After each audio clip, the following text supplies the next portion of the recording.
Breakfast meeting CM Siddaramaiah ಮತ್ತು D K Shivakumar ಇಬ್ಬರು ಕೂಡ ಡೈನಿಂಗ್ ಟೇಬಲ್ ಮೇಲೆ ಬಿಸಿ ಬಿಸಿ ಇಡ್ಲಿ ಹಾಗೆ ನಾಟಿ ಕೋಳಿ ಸಾರನ್ನ ಸವಿತಾ ಇದ್ದಾರೆ. ನೋಡಿ, ದೃಶ್ಯಗಳಲ್ಲಿ ನಾವು ಕೂಡ ನೋಡ್ತಾ ಇದ್ದೀವಿ. ಸಿಎಂ ಸಿದ್ದರಾಮಯ್ಯ ಅವರು ಮೊದಲೇ ನಾನ್ ವೆಜ್ ಪ್ರಿಯರು, but in fact D K Shivakumar ಅವರು ನಾನ್ ವೆಜ್ ಬಿಟ್ಟಿದ್ದಾರೆ ಅನ್ನುವಂಥದ್ರ ಬಗ್ಗೆ ವಿಚಾರಗಳಿವೆ. ಸೊ ಹಾಗಾಗಿ ಅವರು ಬಹುಶಃ ನಾನ್ ವೆಜ್ ತಿನ್ನಲ್ಲ ಅನ್ಸುತ್ತೆ. ಈಗ ಸದ್ಯಕ್ಕೆ ಡಿ ಕೆ ಅವರು ವೆಜಿಟೇರಿಯನ್ ಆಗಿದ್ದಾರೆ. ಇನ್ನು ಉಳಿದಂತೆ ಡಿ ಕೆ ಸುರೇಶ್ ಅವರಾಗಲಿ ಅಥವಾ ಕುಣಿಗಲ್ ರಂಗನಾಥ್ ಅವರಾಗಲಿ ಅವರೆಲ್ಲರೂ ಕೂಡ ನಾನ್ ವೆಜ್ನ ಸವಿತಾ ಇದ್ದಾರೆ. ನಾವು ದೃಶ್ಯಗಳಲ್ಲಿ ನೋಡಿದ್ರು ಗೊತ್ತಾಗುತ್ತೆ. ನೋಡಿ, ಅವ್ರ ಮುಂದೆ ಇರುವಂಥ ಬೌಲ್ ಖಾಲಿ ಇದೆ, ಡಿ ಕೆ ಶಿವಕುಮಾರ್ ಅವರ ಮುಂದೆ ಇರುವಂಥ ಬೌಲ್. ಬಟ್ ಇಲ್ಲಿ ಸಿ ಎಂ ಸಿದ್ದರಾಮಯ್ಯ ಅವರಿಗೆ ನಾಟಿ ಕೋಳಿ ಸಾರನ್ನ ಬಡಿಸಿದ್ದಾರೆ. ಇಡ್ಲಿ, ಬಿಸಿ ಬಿಸಿ ಇಡ್ಲಿಯನ್ನು ಸವಿತಾ ಇರುವಂಥ ಡಿ ಕೆ ಶಿವಕುಮಾರ್ ಮತ್ತು ನೋಡಿ ಸಿ ಎಂ ಸಿದ್ದರಾಮಯ್ಯ ಅವರು. ಬಟ್ ಅದೇ ಶನಿವಾರದ ವಿಚಾರಗಳನ್ನು ನಾವು ಮಾತಾಡ್ತಾ ಇದ್ದೀವಿ. ಶನಿವಾರ ಬೆರಳೆಣಿಕೆಯಷ್ಟು ಸಿಬ್ಬಂದಿ ಅವ್ರು ಮಾತ್ರ ಇರಬೇಕು, ಯಾರ ಅಗತ್ಯ ಇದೆ ಅವ್ರು ಮಾತ್ರ ಇರಬೇಕು, ಅನಗತ್ಯವಾಗಿ ಯಾರೂ ಹೆಚ್ಚು ಇರೋ ಹಾಗಿಲ್ಲ ಅನ್ನುವಂಥದ್ದು ಸ್ಟ್ರಿಕ್ಟ್ ಆಗಿ ಹೇಳಿದ್ರು. ಎಲ್ಲ ಸಿಬ್ಬಂದಿಯನ್ನ ಹೊರಗಡೆ ಕಳಿಸಿದ್ರು. ಕೇವಲ ಸಿಎಂ ಮತ್ತು ಡಿ ಸಿ ಎಂ ಹಾಗೆ ಪೊನ್ನಣ್ಣ ಅವರು ಇದ್ರು. ಇನ್ನು ಅಡುಗೆ ಬಡಿಸೋದಿಕ್ಕೆ ಅಂತ ಹೇಳಿ ಇದ್ದಂಥ ಒಂದಿಬ್ರು ಸಿಬ್ಬಂದಿ ಬಿಟ್ಟರೆ ಇನ್ಯಾರೂ ಇರಬಾರ್ದು ಅನ್ನುವಂಥದ್ದನ್ನ ಕಟ್ಟುನಿಟ್ಟಾಗಿ ಸೂಚನೆಯನ್ನ ಕೊಟ್ಟಿದ್ರು. ಬಟ್ ಇವತ್ತು ಬದಲಾಗಿದೆ, ಆ ಥರದ ಸನ್ನಿವೇಶ ಏನಿಲ್ಲ. ಈಗ ಬೇರೆ ಎಲ್ಲರೂ ಕೂಡ ಸಿಬ್ಬಂದಿ ಇದ್ದಾರೆ. ಅಲ್ಲಿ ಒಳಗಡೆ ನೋಡಿ ಕ್ಯಾಮ್ರಾಗಳು, ವಿಡಿಯೋ ಇದೆಲ್ಲವೂ ಕೂಡ ಶನಿವಾರ ನೋಡಿದಾಗ ಬರೀ ಒಂದಷ್ಟು ಪಿಕ್ಚರ್ಗಳು ಸಿಕ್ಕಿದ್ವು ಅಷ್ಟೇ. ಅವರೇ ಟ್ವೀಟ್ ಮಾಡಿದ್ರು, ಅವರೇ ತಮ್ಮ ಎಕ್ಸ್ ಖಾತೆಯಲ್ಲಿ ಹಾಕಿ ನಾನು ಮೀಟ್ ಮಾಡಿದೆ ಅನ್ನುವಂಥದ್ದನ್ನ ಸಿದ್ದರಾಮಯ್ಯ ಅವರು ಹೇಳ್ಕೊಂಡ್ರು, ಡಿ ಸಿ ಎಂ ಅವರು ಕೂಡ ಹೇಳ್ಕೊಂಡ್ರು. ಅದೇ ಸೇಮ್ ಫೋಟೋವನ್ನ ಟ್ವೀಟ್ ಮಾಡಿ ಎಕ್ಸ್ ಖಾತೆಯಲ್ಲಿ. ಬಟ್ ಇವತ್ತಿನ ಸನ್ನಿವೇಶ ಬೇರೆ ಇದೆ.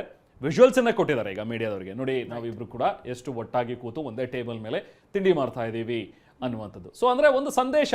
ಅಫ್ಕೋರ್ಸ್ ಅವತ್ತು ಸಂದೇಶವನ್ನು ಕೊಟ್ಟರು, ಹೇಳಿದ್ರು. ಇವತ್ತು ಅದನ್ನು ಮುಂದುವರೆದ ಭಾಗ, ನಾವು ಒಗ್ಗಟ್ಟಾಗಿದ್ದೀವಿ, ನಾವು ಒಟ್ಟಿಗೆ ಹೋಗ್ತಾ ಇದ್ದೀವಿ ಅಂತೇಳಿ. ಸೊ ಇವತ್ತು ನಡೆಯುವಂಥದ್ದು ಬಹುಶಃ ಆ ಸೆಷನ್, ಈಗ 8ನೇ ತಾರೀಕಿಂದ ಸೆಷನ್ ಕೂಡ ಆರಂಭವಾಗಬೇಕು, ಸೋಮವಾರದಿಂದ ಚಳಿಗಾಲದ ಅಧಿವೇಶನ. ಅದ್ರ ಬಗ್ಗೆ ಒಂದಷ್ಟು ಚರ್ಚೆ ಆಗೋದು. ರಾಜಕೀಯ ಅಫ್ಕೋರ್ಸ್ ಚರ್ಚೆ ಅಂತೂ ಹಾಗೆ ಆಗುತ್ತೆ. ಇನ್ನು ಬ್ರೇಕ್ಫಾಸ್ಟ್ಗೂ ಮುನ್ನ ಉಭಯ ಕುಶಲೋಪರಿಯನ್ನ ವಿಚಾರಿಸಿಕೊಂಡಿದ್ದಾರೆ. ಸಿಎಂ ಮತ್ತು ಡಿಸಿಎಂ ಇಬ್ರು ಕೂಡ ಮಾತನಾಡಿಕೊಂಡ್ರು. ಡಿ ಕೆ ಸುರೇಶ್, ಕುಣಿಗಲ್ ರಂಗನಾಥ್ ಭಾಗಿಯಾಗಿದ್ರು. ಈಗ ಉಪಹಾರವನ್ನ ಸೇವಿಸ್ತಾ ಇದ್ದಾರೆ. ಅದಕ್ಕೂ ಮುನ್ನ ನಡೆದಂತಹ ಮಾತುಕತೆ, ಅದಕ್ಕೆ ಸಾಕ್ಷಿಯಾಗಿ ಈ ದೃಶ್ಯಗಳಿವೆ, ನಾವು ಗಮನಿಸ್ತಾ ಇದ್ದೀವಿ. ನೋಡಿ, ಇದು ಡಿಸಿಎಂ ನಿವಾಸದ ಒಳಗಡೆ ಬ್ರೇಕ್ಫಾಸ್ಟ್ಗೂ ಮುನ್ನ ಸಿಎಂ ಡಿಸಿಎಂ ಭೇಟಿಯಾಗಿ ಮಾತುಕತೆ ಆರಂಭಿಸಿದಂತಹ ಕ್ಷಣ. ಇವತ್ತು ತುಂಬಾ ರಿಲ್ಯಾಕ್ಸ್ಡ್ ಮೂಡ್ನಲ್ಲಿದ್ದಾರೆ. ಆ ಶನಿವಾರದ ಬ್ರೇಕ್ಫಾಸ್ಟ್ ಮೀಟಿಂಗ್ ನಲ್ಲಿ ಇದ್ದಂತಹ ಒಂದು ತರಾತುರಿ ಅಥವಾ ಆ ಗೊಂದಲ ನಿವಾರಿಸಬೇಕಾದಂತಹ ಒಂದು ಹೆಜ್ಜೆ ಇಡೋ ಕ್ಷಣ ಇರುತ್ತಲ್ಲ, ಅದಕ್ಕೂ ಇವತ್ತಿಂದಕ್ಕೂ ಬಹಳ ವ್ಯತ್ಯಾಸ ಇದೆ. ಯಾಕಂದ್ರೆ ಅವತ್ತು ಬ್ರೇಕ್ಫಾಸ್ಟ್ ಇದ್ದದ್ದು ಗೊಂದಲಕ್ಕೆ ಬ್ರೇಕ್ ಹಾಕುವಂತಹ ಒಂದು ಬ್ರೇಕ್ಫಾಸ್ಟ್, ಆದರೆ ಇವತ್ತು ಅದರ ಮುಂದುವರೆದ ಭಾಗ, ತಿಳಿಗೊಳಿಸಿರುವಂತಹ ಸಮಯ ಇದು. ಹಾಗಾಗಿ ಈಗ ಒಂದು ಸಮಾಧಾನ ಕಂಡು ಬರ್ತಾ ಇದೆ. ಆದರೆ ಏನೇ ಆಗಲಿ ಹೈಕಮಾಂಡ್ ನಿರ್ಧಾರ, ಹೈಕಮಾಂಡ್ಗೆ ಬಿಟ್ಟದ್ದು ಅನ್ನುವಂತಹ ಒಂದು ಭಾವ ಇಲ್ಲಿ ಕಂಡು ಬರ್ತಾ ಇದೆ. ಎಸ್, ನೋಡ್ತಾ ಇದ್ದೀವಿ ದೃಶ್ಯಗಳಲ್ಲಿ.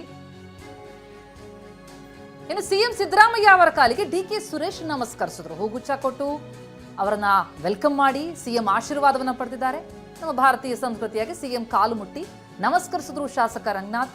ಡಿ ಕೆ ನಿವಾಸದಲ್ಲಿ ಡಾಕ್ಟರ್ ರಂಗನಾಥ್ ಕೂಡ ಆಶೀರ್ವಾದ ಪಡೆದಿದ್ದಾರೆ. ಹಿರಿಯರು, ಸಿಎಂ ಸಿದ್ದರಾಮಯ್ಯ ಹಿರಿಯ ಸ್ಥಾನದಲ್ಲಿರೋದಷ್ಟೇ ಅಲ್ಲ, ಅಂದ್ರೆ ವಯಸ್ಸಿನಲ್ಲೂ ಕೂಡ ಅವರನ್ನ ಸ್ವಾಗತಿಸಿ ಅವರಿಗೆ ಶಾಲ್ ಹಾಕಿ ಅವರನ್ನ ಬರಮಾಡಿಕೊಂಡ್ರು ಡಿ ಕೆ ಸುರೇಶ್. ನಂತರ ಕಾಲಿಗೆ ಬಿದ್ದು ನಮಸ್ಕರಿಸಿದ್ದಾರೆ ಅವರನ್ನ. ಅಂದ್ರೆ ಎಷ್ಟು ಆತ್ಮೀಯತೆ ನಮ್ಮಲ್ಲಿದೆ ಅನ್ನೋದನ್ನ ಇಲ್ಲಿ ಬಹಿರಂಗಪಡಿಸುವಂತಹ ಒಂದು ಪ್ರಯತ್ನ ಆಗ್ತದೆ. ನಾವು ಗಮನಿಸ್ತಾ ಇದೀವಿ. ಕಾಲಿಗೆ ಬಿದ್ದು ಅಂದ್ರೆ ಇದು ಸಹಜ.